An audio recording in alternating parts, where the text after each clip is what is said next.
어제 말씀에서 예수님께서는 하나님의 아들로서 성경에 약속된 그리스도로서 복음을 가르치고 또한 귀신을 쫓아내시며 병자를 고치셨습니다. 예수님의 이 마가복음을 통하여서 예수님의 그러한 행적을 보여주고자 하는 것은 우리에게 복음을 예수님이 굉장히 전파하시기를 원하신다라는 것을 우리에게 보여줍니다. 무엇보다도 예수님의 그러한 행적을 통하여서 사역을 통하여서 복음이 무엇인가를 이 말씀을 듣는 사람들에게 알려주고자 하는 것이 또한 이 듣는 사람들에게 이 마가복음을 읽고 듣는 사람들에게 또한 이 마가복음을 통하여서 하나님께서 말씀하여 주시고자 하는 그러한 목적입니다. 이 복음이라는 것이 무엇입니까? 복된 소식이죠. 복된 소식.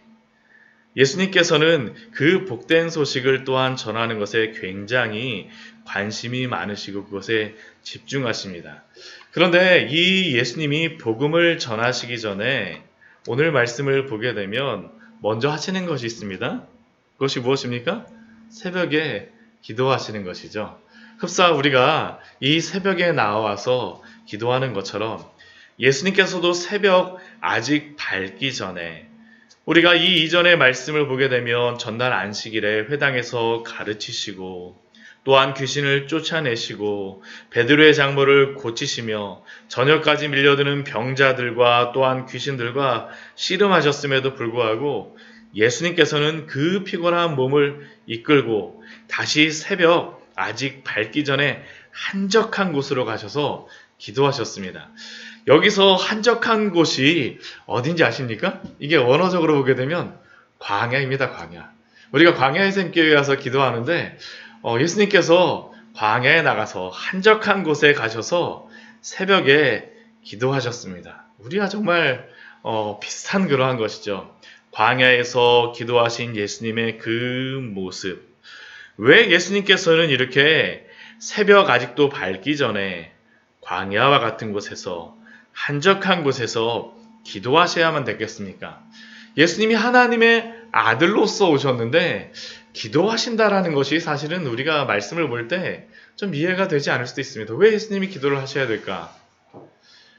그런데 우리가 예수님이 왜 기도를 하셔야 됐는지 곰곰이 생각해 보면 이 예수님이 전하고자 하는 이 복음이 바로 하나님의 복음이기 때문입니다. 우리 마가복음에서는 1절 말씀에서 이 복음이 예수 하나님의 아들 예수 그리스도의 복음, 이 복음 자체가 바로 예수 그리스도요.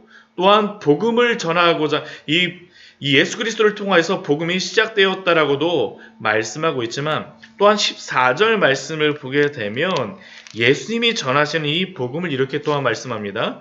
요한이 잡힌 후 예수께서 갈릴리에 오셔서 하나님의 복음을 전파하여 예수님이 복음이시며 복음의 본질이시지만 이 복음은 또한 하나님의 복음입니다.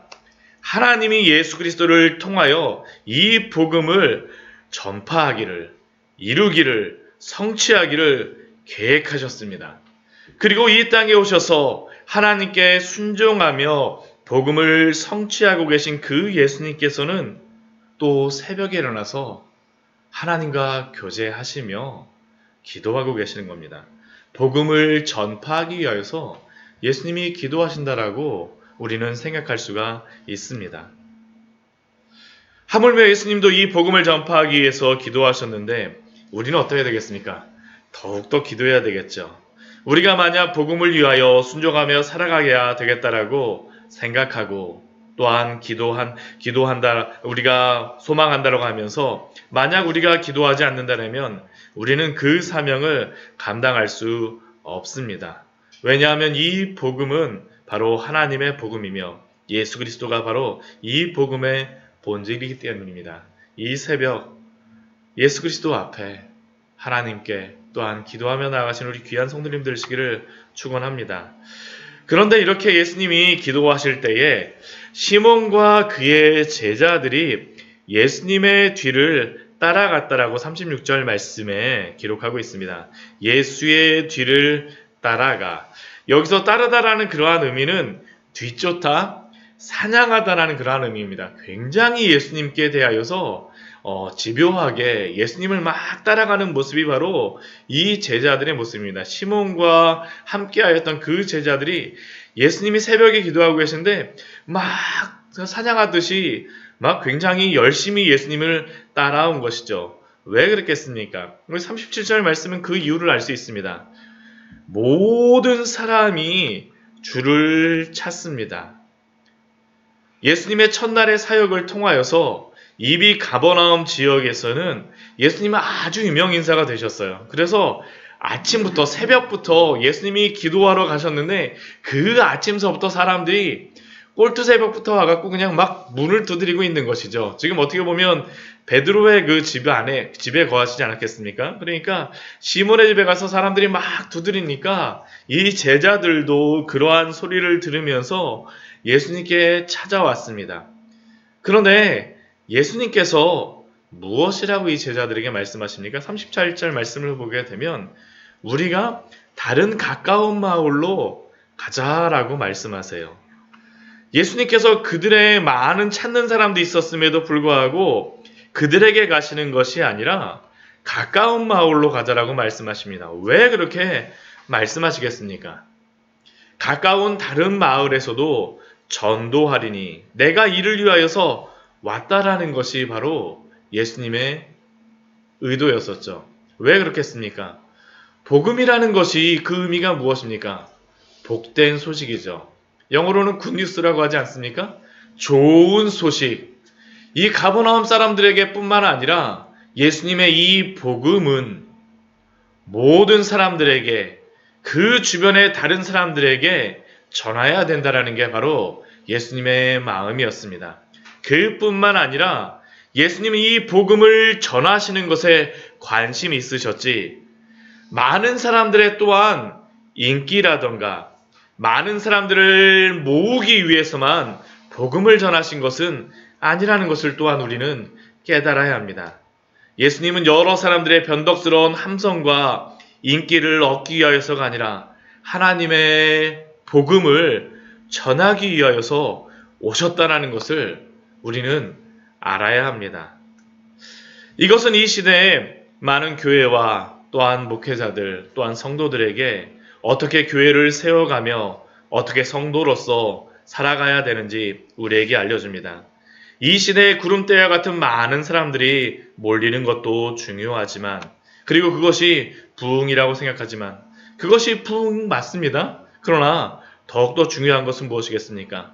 하나님의 그 복음을 통하여서 많은 사람들이 변화되며 그 복음을 들음으로 말미암아 그 복음이 전파되어짐으로 말미암아 참된 성도들로 변화되어지는 것을 예수님도 원치 않으셨습니까? 복음이 전파되는 것에 철저하게 헌신하시며 순종하셨던 것이 바로 예수님의 모습입니다. 그렇게 이 새벽 우리가 기도하며 나아갈 때 예수님이 복음을 전하셨던 것처럼 우리도 당신의 그 뜻에 따라서 순종하며 나아갈 수 있는 귀한 성도들이 되게 해달라고 기도해야 될 줄 믿습니다. 우리의 유익이 아니라 복음을 위하여서 우리가 살아가는 것이 너무나도 중요하겠죠. 예수님이 이 마가복음을 통해서는 이것을 지속적으로 말씀하여 주세요. 이 40절 이후의 말씀, 우리 오늘 마가복음 1장 40절 이후에 또 말씀을 보게 되면 한 나병 환자가 또 와서 예수님께 꿇어서 엎드려서 간구하기 시작합니다. 이 시대의 나병 환자는 어떠한 사람들입니까? 구약 성경을 보게 되면 이 사람들은 참 불쌍한 사람들이에요. 요즘 그 코로나 바이러스로 인하여서 이 코로나 바이러스에 걸렸다고 하게 되면 격리하고 이렇게 뭐 병원에 이렇게 한 2주 이상 이렇게 입원해야 되는 그러한 일들이 있는데 이 나병 환자들은 자신들이 스스로 그렇게 살아가야 되는 사람들입니다. 일단 나병 환자로 판정되기만 하면 레이기 말씀을 보게 되면 옷을 찢고 머리를 풀고 윗입술을 가리면서 어디 뭐 저희가 마스크 쓴 것처럼 이 사람들은 뭐 마스크 제대로 쓰지 못했을 테니까 윗입술을 가리면서 외쳐서 말합니다. 부정하다, 부정하다, 나는 부정하다라고 말하고 다녀야 되는 사람들이 바로 이 나병 환자였죠. 그리고 이 사람들은 진 밖에서, 동네 밖에서 살아야 되는 것이 바로 이 나병 환자들의 삶이었습니다. 왜냐하면 이 사람들과 접촉한 사람들이 부정하여지기 때문입니다. 그런데 이 사람이 예수님께 와서 꾸려 엎드렸다는 것은 무엇을 의미할까요? 그것은 자신의 목숨을 걸고 지금 예수님 앞에 나왔다라는 것입니다. 간절하게 나오죠. 간절하게. 우리가 오늘 찬양을 불렀던 것처럼 주 예수께 나와 우리가 기도하고 간구하는 것처럼 이 나병 환자가 얼마나 간절하였으면 그 많은 사람들을 해치고 나왔겠습니까? 그런데 이렇게 나온 이러한 사람을 향하여서 예수님께서 어떻게 하십니까? 불쌍히 여기셔서 손을 내시며 그에게 손을 대세요. 율법에 의하면 이 사람은 부정한 자요, 미움을 받을 자로 살아갈 수밖에 없지만, 그러나 예수님께서는 이 사람을 불쌍히 여기십니다. 이게 바로 세상과 또한 예수님과의 차이였었죠. 세상은 부정해질 수밖에 없으나 예수님은 그 부정해지는 것을 두려워하여서 미워하였으나 예수님이 이 사람을 불쌍히 여기십니다. 그리고 부정해지는 것에 대해서 두려워하지 않고 손을 내밀어서 그에게 대세요. 그리고 어떻게 하십니까? 깨끗함을 받으라 하심으로 그의 모든 그러한 나병을 깨끗하게 하여 주십니다. 어떻게 이것이 가능하겠습니까? 죄 많은 인생은 나병 환자에게 손을 대면 같이 부정하여지지만 하나님의 아들이신 성자 예수님은 나병을 깨끗하게 하시는 분이기 때문입니다. 예수님은 나병을 통하여서 부정하여지는 것이 아니라 그 부정함을 깨끗하게 하여 주시는 것입니다. 이게 바로 예수님이죠. 그렇기에 우리는 어떻게 됩니까? 우리의 죄가 있을 때, 우리의 부정함이 있을 때 예수님께 나아가야 되는 줄 믿습니다. 아무리 큰 죄라 할지라도, 아무리 잘못한 것이라 할지라도 숨기지 마십시오. 도망하지 마십시오. 오히려 우리는 예수님 앞에 나아가야 됩니다. 예수님은 죄인을 죄인이라 정죄하지 않으시고 불쌍히 여기시며 그 모든 죄를 용서하여 주시는 분이십니다. 이것이 바로 나병 환자를 통하여서 예수님이 우리에게 알려주시는 귀한 은혜이죠. 그리고 이 나병 환자를 깨끗하게 하신 다음에 예수님께서 하시는 것이 무엇이냐 하면 우리 44절 말씀을 보게 되면 내 몸을 제사장에게 보이고 또한 모세에게 명한 것을 드려서 그들에게 입증하라 라고 말씀하세요. 왜 예수님께서 제사장에게 보이고 또 모세에게 명한 것을 드려 그들에게 그것을 입증하라고 말씀하시겠습니까? 단순히 그 나병만 깨끗함을 받는 것이 중요한 것이 아닙니다. 지금 깨끗함을 받았다 할지라도 이 사람이 문제가 무엇입니까? 자신의 삶에서 살아갈 수가 없죠. 격리되어진 사람입니다. 근데 이 격리로부터 그 해방되기 위해서 어떻게 되겠습니까? 그 제사장에게 가서 자신이 깨끗해졌다는 것을 증명해야 됩니다. 예수님께서 그것을 말씀하신 것입니다. 왜 예수님께서 이렇게 말씀하셨겠습니까? 그 모든 사회적인 관계와 삶들도 회복하시기를 바라셨기 때문입니다. 이러한 말씀을 본다면 우리가 복음을 전하고 선행을 행할 때에 우리가 우리의 입장에서가 아니라 상대의 입장에서 세심하게 배려해야 됨을 또한 우리는 깨달을 수가 있습니다. 단순히 깨끗하게 해줬다라 해서 끝난 것이 아니라 그 사람이, 그 깨끗함을 받은 사람이 그 삶에서 잘 살아갈 수 있도록 도와주는 것까지가 바로 예수님이 행하신 그러한 것이었습니다. 이게 바로 교회에서도 만약 선언을 행하거나 성도로서 그렇게 선언을 행한다면 또한 우리가 책임지고 행해야 될 그러한 삶의 모습이겠죠.